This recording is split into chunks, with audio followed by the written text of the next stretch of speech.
Hello Collective, welcome to the channel. It is October 7th, 2025, and I'm back with a break time message. I hope you're doing well.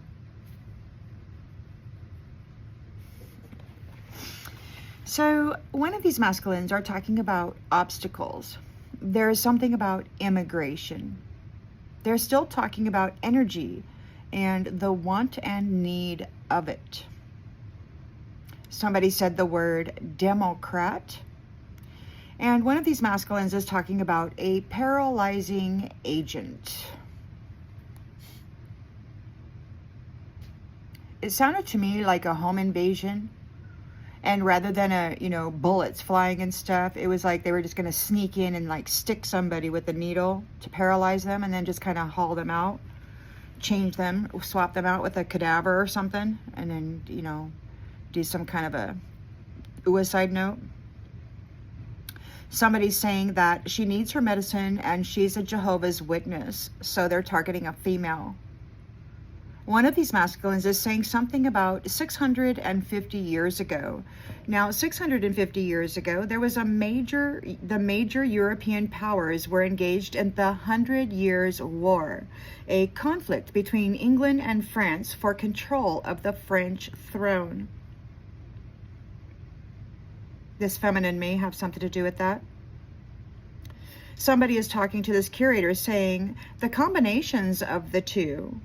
So have they injected a concoction of chemicals into somebody's spirit body or otherwise spirit body?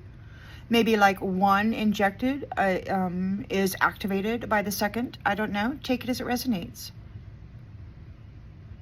Do they think that both aspects of a power couple combined will be sufficient energy and resources to fuel their next illusionary matrix? Are they wanting a double sacrifice? The curator is saying, no matter what happens, don't let her get the opportunity. They don't want this woman in the 3D coming into authority. They want to suicide her, Redrum her, KID nab her, obtain her in some way. Divine Mother has already stated that they will not obtain her, and she also stated to be prepared that they're not going to survive. So I guess we're just going to find out, and we're going to have to wait and see how this happens. The curator is upset, and he's complaining that they can go there anytime they want. So this power couple has access to a specific location that this curator is so mad. He used to command it. He used to have control of it, and he has been disgraced, fallen from grace, and lost everything. He's furious. He wants to Redrum the entire world. He threatened God that he would if he didn't give him back this woman. But God isn't playing games with this one, whose name might be Johnny, by the way, considering somebody talked the other day saying, Johnny, when I was there, da-da-da-da-da-da. So this curator, boy sounding, young masculine sounding buyer and seller of human life force energy, may be named Johnny. I don't know if that's in the 3D or if that's just whatever. I don't know. Take it as it resonates. So they can go there anytime they want. And the curator is talking about fentanyl. It's like he wants to lace, somebody's garbage can or doorknob or something. It won't be long, somebody said. And there's something about therapy, some sort of mental evaluation. So it looks like that whatever's happening now is going to happen very, very quickly. Born into sin. A collective of folks out there have been transferring their sin onto specific bloodlines. When big light-bearing suns and stars are sent in for a life, they are planted or placed in those families and then driven into the ground, buried under karmic debt and sin not belonging to them. That's why religion calls newborns sinners. Stars and suns have been used for centuries to transmute and carry the blame for sin belonging to others. Wizards, witches, sorcerers of darkness, you know. And this vampire's death energy, you know, they need to transfer this death energy because they are dead. They need the living to transmute the death energy for them. So the living go through life and birth, life and birth, life and birth. Well, you know, you may not get to live long because they got to siphon 50 years of life force out of you so that they can make their lives okay, these vampires. Human beings being forced to carry the weight and the burden of others' karmic debt. They've literally been putting the sin of the world onto human beings. We've got some folks who have ascended from that karmic sin trap. And these masculine sorcerers who, by the way, despise divine feminine, are very upset that they've lost you. You were the one who is making it okay for them. You were the one processing their karmic debt, continuously processing their death energy while they were siphoning your life energy. And they've lost you. God is raising you for an opportunity. And this curator, this one who is so addicted to your energy, is wanting his bros that are hiding out moles in the territory. He's instructing them that no matter what happens, not to let you rise to this opportunity. They're targeting you bad. They're going to send out a whole bunch of assassins with a whole bunch of methodologies to try to take you out. We're just going to have to see what God does. Mother, Father, God got us. We're just going to have to see the miracle of their presence in our lives and the proof of it. Because these ones have vowed to ensure that you never receive the opportunity that God has given you. They have vowed that you never step into the role of this obligation, this service to the family that God has given you, this covenant. There is no room for grace when dealing with these ones. Now they have to pay their own debt, carry their own cross, and they're furious that God won't give you back so that they can continue using you as their toilet. God said no more of that for you. And these entities are so mad at you for living. And they can't snack on you anymore. You were supposed to give up and let them continue recycling you through this system. Their war is with God because He is removing you from their control. He's taking their battery away. He's stated that this is the end of their relationship with batteries. These vampires don't get to feed on the living anymore. He's putting a stop to it.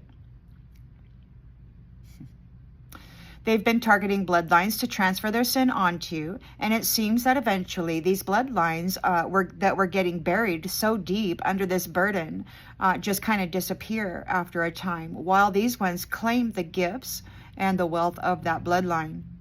Sometimes they have children just to, solidify that authority over those, over that wealth. A magistrate has filed indictments as to this extermination of bloodlines or the attempt of it with intent to harvest them and feed on their essence, claiming the bloodline's gifts. If the people don't take themselves out due to the weight of the burden, it seems that there is a bomb dropped on them to do it instead. They're very serious about energy harvesting. Lots of perfected techniques.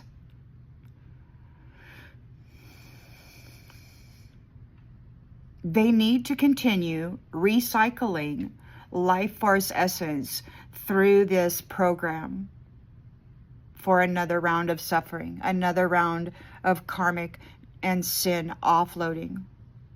Now, God has stated that they're going to have to carry their own cross, and we're just going to have to see how that plays out, because they're very determined that they will unalive every single person that God has chosen, because God is their enemy, as they run around in their fancy suits claiming to be God or your authority. It seems that as this atrocity is happening, God uses this as an opportunity to go deep into these places and find powerful allies who fell into the trap, so that the brightest suns and the stars who continue to shine will be able to lift others from those traps, or to go down there still shining and then to be resurrected and led back into an ascension by God. So it's kind of like God is using a fatal atrocity and then twisting it back into an opportunity.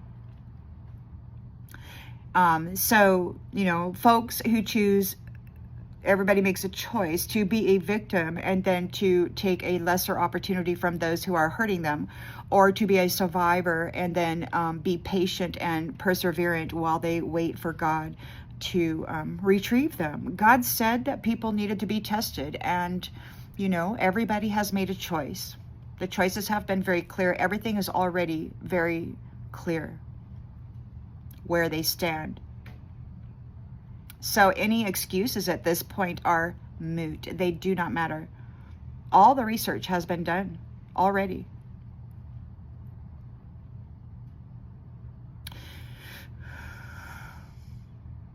So I suppose, on the macro, where you're not too close to the suffering, it does look a lot like a test, You can either expand into the gifts born of seeds germinated in that darkness, or shrink into the shadows, making deals to ease the severity of the persecution. Perhaps this is why religion twists this abusive situation into a savior story, because that's exactly what survivor suns and stars do when they lead, or when they find these others and then are led back to the source connection. Which then leads them back into an ascension. God has resurrected many of these captives through the stars and the suns, because you were able to reconstruct after each shattering meant to destroy you and keep you stuck. You shined even brighter, able to go deeper. And they're very, very mad, these who want to claim your essence, because you shattered and you went deeper. You shattered again and you went deeper. And you shattered again and you went deeper. It's like every time you shattered, you put yourself back together, or you had assistance from the Most High, and then you went deeper. So it's like it was a mission to go deeper, deeper, deeper, because that's where they hide the real powerful, real capable, bright and shining ones. They get them real, real deep and then try to drain them of their power. So it's like the deeper you can go, the more powerful being that you're able to retrieve. And it seems that something like this has occurred. These ones we're talking about, this is the 9th person. So I don't know if you have retrieved 9 very, very powerful beings from very, very, very deep depths of suffering. I don't know. Take it as it resonates. I think a lot of you are far more valuable to God than you give yourself credit for in your suffering. While you see yourself as a failure worthy of suffering, God sees you as a success story, because you're able to go where other people aren't, because you can hold yourself together in this extreme burden. So I suppose maybe some would blame God and be angry for it. But it seems to me that this is also a great opportunity for service to the family of God, Mother, Father, creators of all that is. So I pray that we never have to do this again, that barriers and protocols will be put in place so the sneaky ones don't slip in and lay traps, so that those moles who are present, planning to do so, are discovered and disconnected.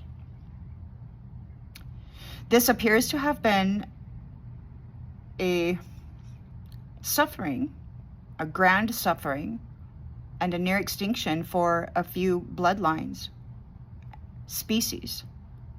But it is also a mission to retrieve family and to create a safe space for family. You've got the power.